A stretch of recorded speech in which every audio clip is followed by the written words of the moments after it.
sejarah bangsa juga plus minus itu sama juga sebetulnya mah. Bangsa Jawa, suku Jawa punya kelebihan, punya kekurangan, betul. Suku Sunda punya kelebihan, punya kekurangan, betul. Suku Dayak, suku Papua, orang Aceh, orang Madura, semua sama punya kelebihan, punya kekurangan. Tidak ada satu manusia pun yang sempurna dunia ini. Oleh karena itu kita mesti punya rasa sensitivitas juga.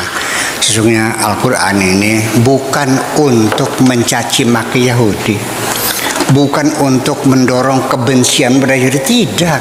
Dia sedang memaparkan fakta di lapangan sama-sama itu. Ya, ini Al-Quran tidak menyebarkan kebencian loh, jangan salah paham.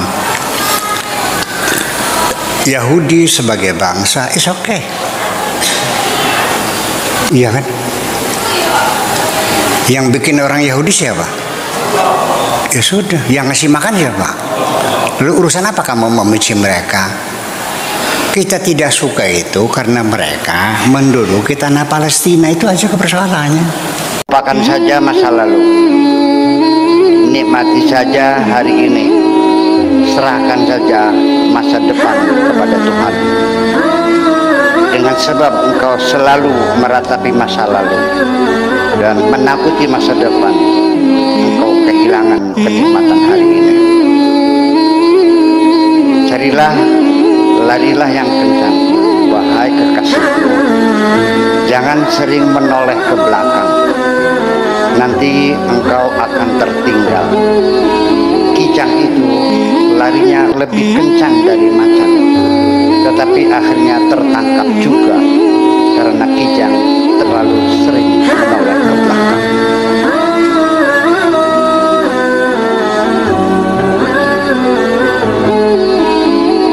Assalamualaikum warahmatullahi wabarakatuh.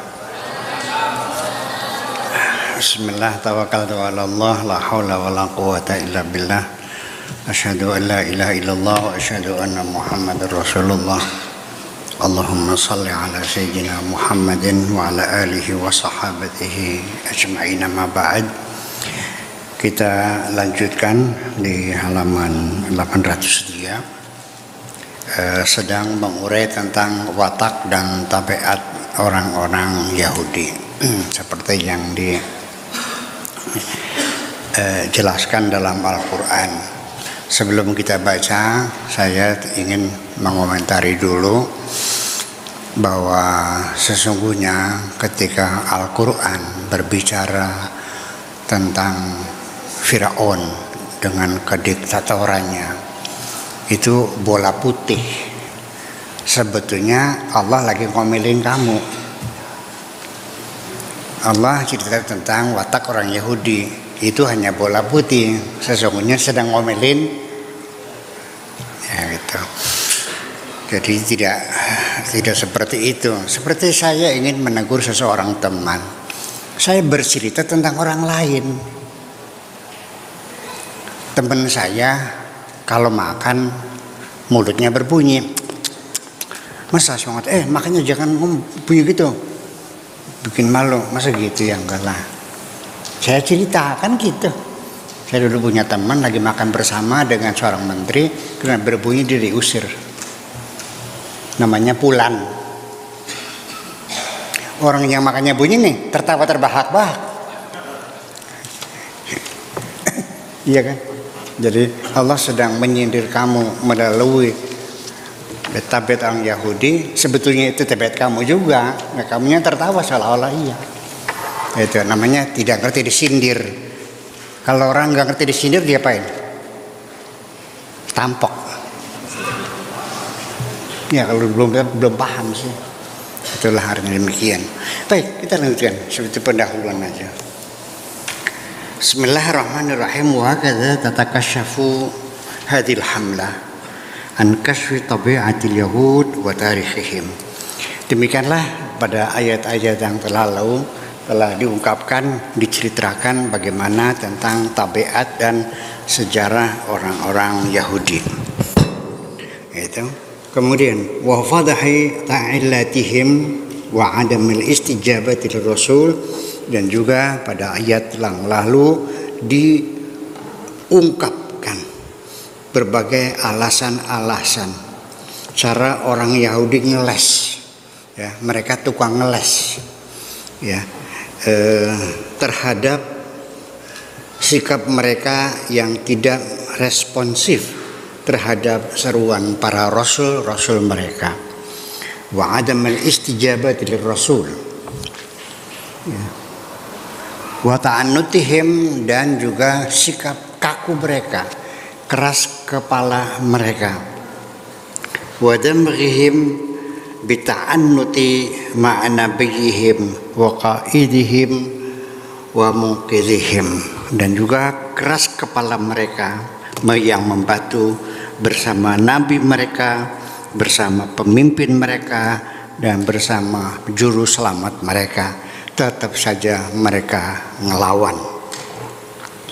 Wa yusru irtikabihim lil munkari wa jahrim bisu'i fi haqqi al anbiya was salihin, dan juga diceritakan dalam ayat tersebut kayak apa orang itu begitu gampang melakukan kemungkaran, dan juga secara terbuka mereka menyampaikan keburukan, ya, yang merugikan para nabi-nabi mereka, wassalihin, dan orang-orang saleh mereka. Bal qatlihim wa tabajjuhi biqatlihim, dan juga dengan beraninya mereka, dengan ganasnya mereka membunuh para nabi tanpa dasar yang benar. Wa tabajjuhi biqatlihim, dan mereka merasa bangga bisa membunuh para nabi mereka. Orang berbuat jahat, saya komentar sebentar dulu, nggak ada masalah. Mabuk, berzina, membunuh, ya kan, segala macam, mencuri, merampok, ya. Tapi kalau dia masih punya kesadaran bahwa saya telah melakukan kejahatan, masih ada harapan dia menyesal dan minta maaf dan bertobat. Tapi kalau seorang yang berbuat jahat dan dia sudah merasa bangga dengan kejahatan-kejahatannya, itu sudah jadi setan. Paham nggak? Kalau kamu sudah bangga dengan kejahatan yang kau lakukan, habis ngerampok, cerita sama temannya sambil tertawa terbahak-bahak, bahwa tadi malam saya habis merampok dengan memperkosa anaknya 2 di depan ibu bapaknya, dengan rasa bangga. Kalau sudah Anda merasa bangga dengan kejahatan Anda, itu Anda sudah setan. Orang mencuri, jahat, tetapi uangnya disimpan, dipakai sedikit demi sedikit, tersembunyi, masih merasa berdosa. Tapi hasil curiannya dibikin rumah 50 miliar dan dibangun di depan rumah rakyat yang kumuh-kumuh, itu sudah bangga dengan kejahatannya. Namanya apa? Namanya apa? Ya udah. Ini Al-Quran mengatakan bahwa orang Yahudi itu merasa bangga dengan kejahatan-kejahatannya. Membunuh nabinya juga bangga. Iya, seperti kepahlawanan membunuh nabi mereka itu. Itu maksudnya. Oke, wa tabajjuhu biqatlihim. Wa tasqutu bidzalika wa tatahawa dasaisul yahud fi saffil muslim wa kaidihim. Itulah makanya wa makrihim wa habailihim, dan seterusnya. Itulah maka jatuhlah dengan demikian, hancurlah, ya, segala rekayasa Islam di mata umat Islam, segala macam dasais, itu rumor-rumor, isu-isu yang mereka sebarkan, ya, filsafil muslim, di barisan umat Islam, wa kaidim, dan tipu daya mereka, wa makrihim, dan kebencian mereka, wa habailhim, dan tipu daya mereka, wa ta'riful jama'atul muslimatu, dan jamaah muslimah, orang-orang Islam mengetahui betul ma yanbaghi an ta'rifahu, apa yang harus diketahui oleh al-ummatul muslimah, oleh umat muslim, fi kulli hin, kapan saja, an tabiatil yahud, tentang tabiat orang-orang Yahudi, ya wajibillatihim, dan watak dasar mereka, wa wasailihim, dan media-media mereka, wa taraiqihim, dan cara-cara mereka, wa mada wuqufihim lil haqqi fi dzatihi, dan bagaimana mereka menyikapi tentang kebenaran-kebenaran yang datang kepada mereka, sawa'un jata min ghairihim, apakah datang dari orang di luar Yahudi, au naba'a fihim, atau juga dari orang-orang Yahudi. Fahum a'da'u, mereka adalah musuh-musuh. Musuh apa? Lil haqqi, kebenaran, wa ahlihi, dan orang-orang yang ahli benar, walil huda wa hamalatuhu, dan bagi petunjuk dan para pembawa petunjuk, fi kulli ajalihim, dalam seluruh generasi mereka, wa fi kulli azmahim, dan seluruh zaman mereka, ma asdiqaihim, dengan teman-teman mereka, wa ma'a a'daihim, dan dengan musuh-musuh mereka, li anna jibillatahum, karena watak dasar mereka, udwatun lil haqqi fi dzatihi, adalah musuh terhadap kebenaran itu sendiri. Jasiyatun qulubuhum, hati mereka keras, ghalidatun, kaku, aghbaduhum, jantung mereka, la yahnuna ru'usahum illa bil mittaqati, mereka tidak pernah menundukkan kepala kecuali harus dipalu baru tunduk kepalanya, wala yusallimuna lil haqqi, dan mereka tidak mau menerima suatu kebenaran, illa bisila wasayful quwwati masalat ala riqabihim, kecuali dengan pedang yang menebas leher mereka baru kepala mereka tunduk. Jadi harus dengan kekerasan, begitu katanya. Wa makan hadza ta'rif bi hadza sanf min al-haq, penjelasan tentang orang Yahudi seperti ini nih bukan dari manusia, bukan katanya dari ahli sejarah, bukan kata kiai, tapi kata Allah Subhanahu wa ta'ala di dalam kitab sucinya ini. Ya, yuqassira ala jama'atil muslimatil ula fil madinati, untuk memberikan penjelasan secara singkat kepada umat Islam yang ada di Madinah pada generasi pertama al-ula. Fal Quran wa kitabu hadir ummah, Quran adalah kitab sucinya umat Islam ini, ma'asyat, selama hidupnya, fadha istaftathu an a'daiha aftaha, ketika umat Islam minta fatwa tentang musuh-musuh mereka, Al-Quran memberikan fatwa. Wa idza isan sahathu fi amrihim nasaha laha, ketika umat Islam meminta nasihat kepada Al-Quran tentang urusannya, Al-Quran datang menasihati mereka. Wa idza istarsyadat bihi arsyadaha, ketika umat Islam minta bimbingan dan petunjuk kepada Al-Quran, Al-Quran diturunkan dan membimbing mereka. Wa qad aftaha, Al-Quran memberikan fatwa. Wa nasahalaha, Al-Quran telah menasihati umat Islam. Wa arsyadaha, dan Al-Quran telah memberikan bimbingan kepada umat Islam. Fi sya'ni Yahud, tentang urusan orang-orang Yahudi. Sudah dijelaskan panjang lebar, orang Yahudi itu begitu. Ya. Fadanat laha riqabuhum, sehingga mereka dekat, ya, leher mereka mendekatkan. Tsumma lamma takhadathu mahjuran, tetapi kemudian setelah umat Islam meninggalkan Al-Quran, saya potong dulu,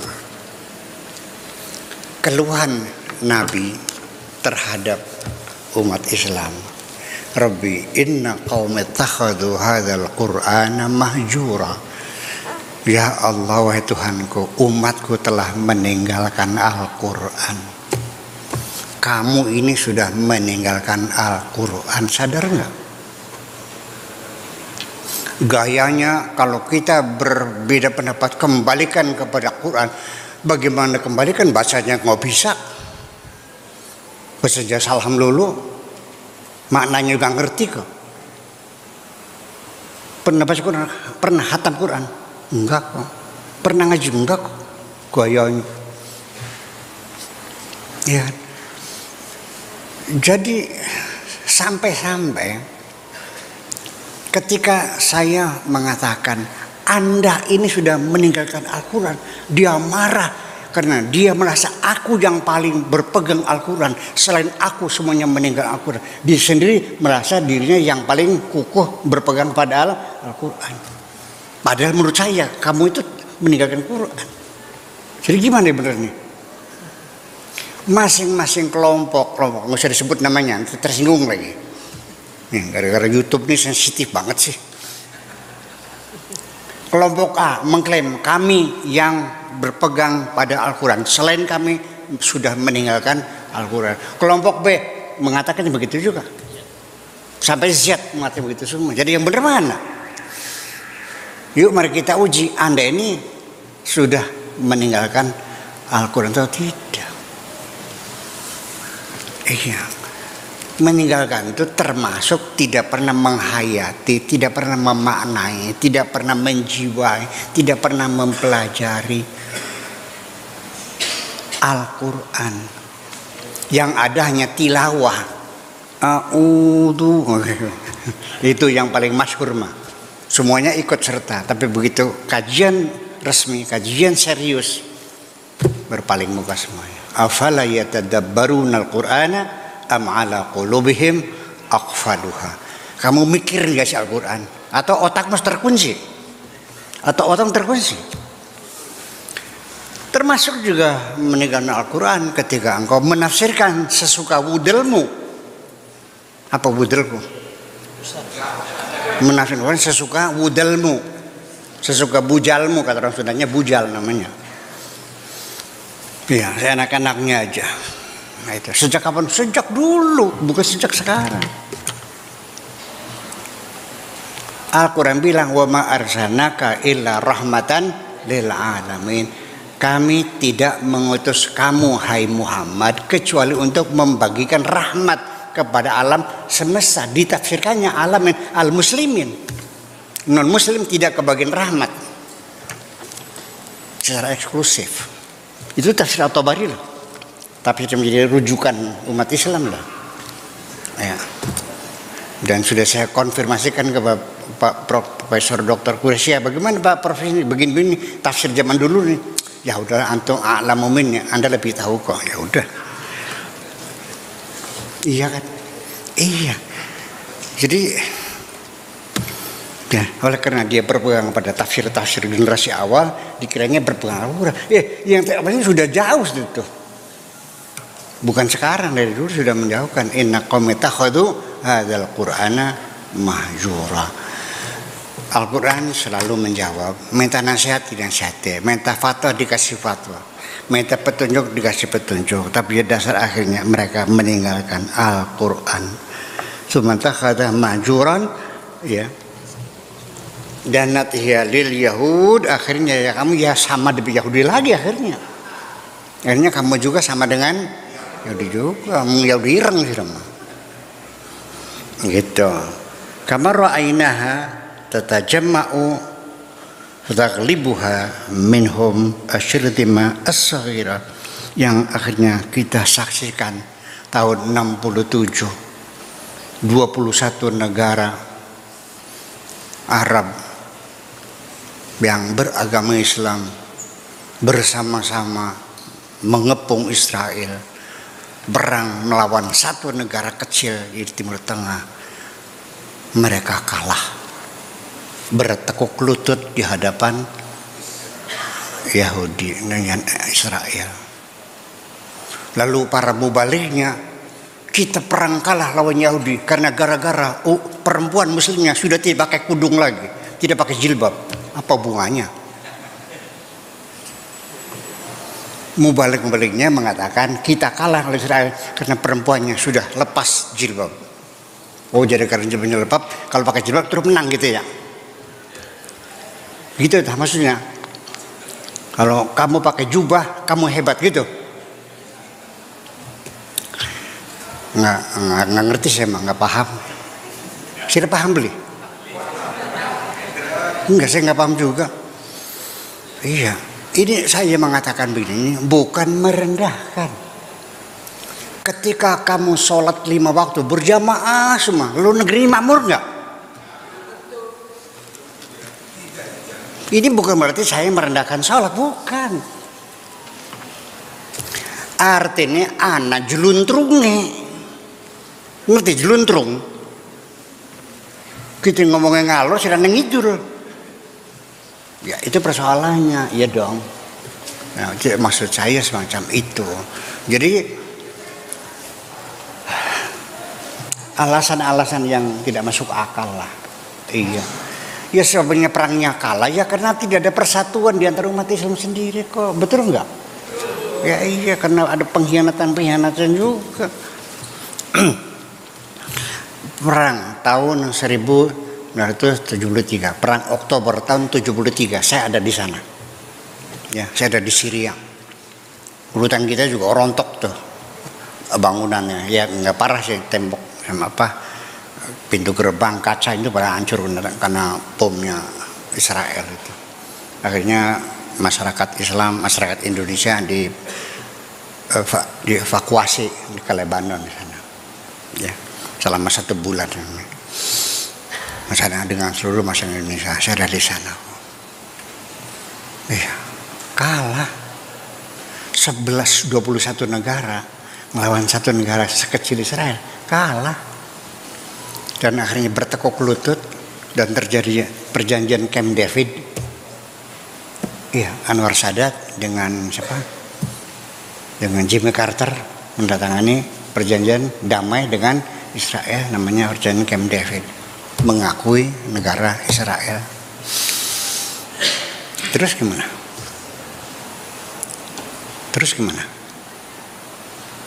Ya sudah itu. Tahu nggak? Mendesain perang Oktober tahun 75 yang hadir waktu itu kalau nggak salah, mau diluruskan.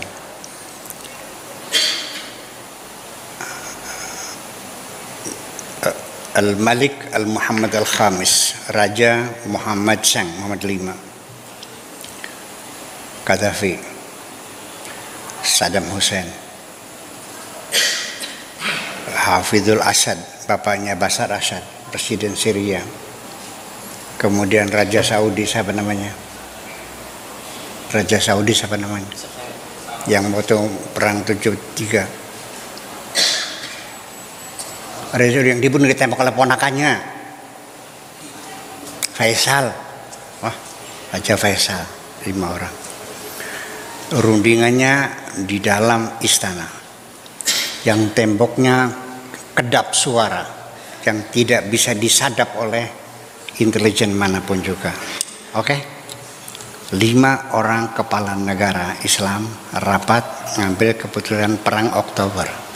Kenapa Israel bisa tahu? Sok jawab dulu. Ya itulah. Berarti wis paham ya. Itulah itu mah. Iya, jangan disalahkan perempuan nggak pakai jilbab, gimana lagi? Atau temen salah.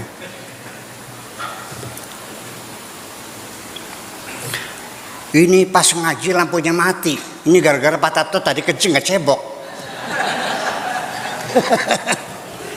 Ada hubungannya nggak?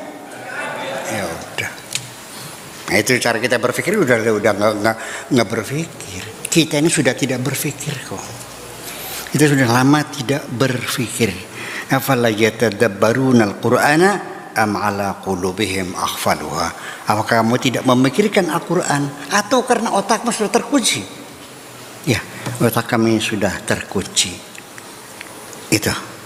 Kama ra'ainaha tatajamma'u wa taghlibuha minhum asyiratimatus saghirah wa hiya ghafilatun an kitabiha.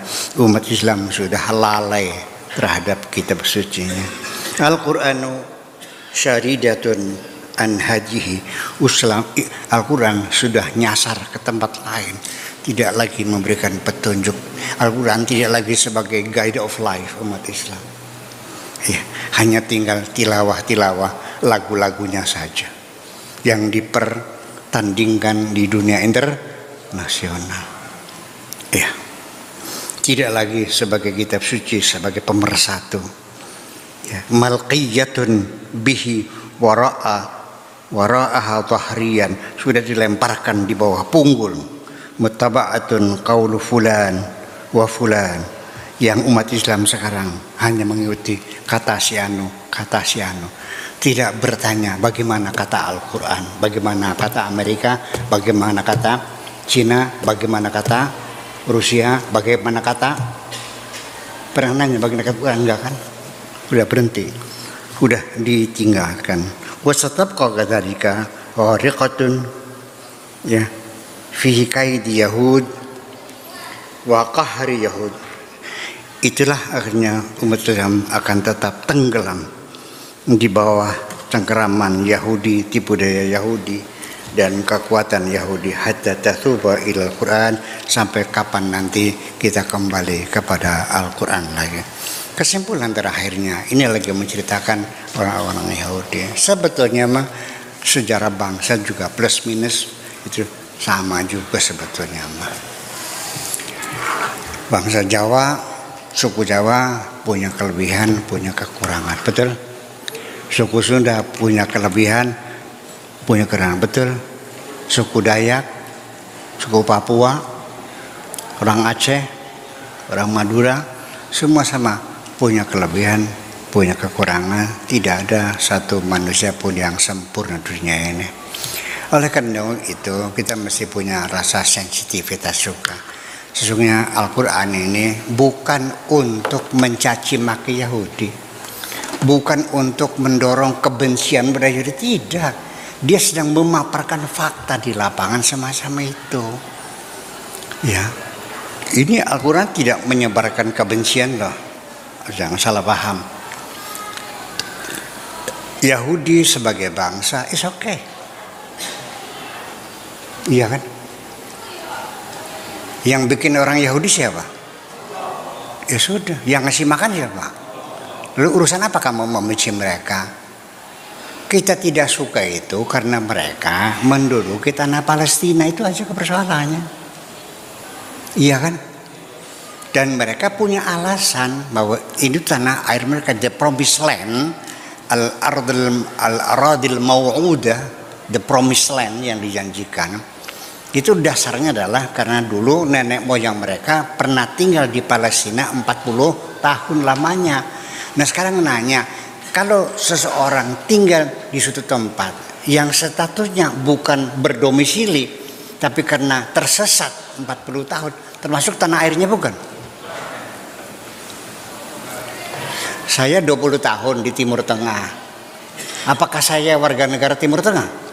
Ya enggak, saya lagi belajar, saya lagi jalan-jalan, ya berapa 20 tahun juga ya nggak ada masalah, tetap seorang Indonesia kok. Begitu persoalannya. Ya, kita bicarakan nanti. Terima kasih. Assalamualaikum warahmatullahi wabarakatuh. Salam.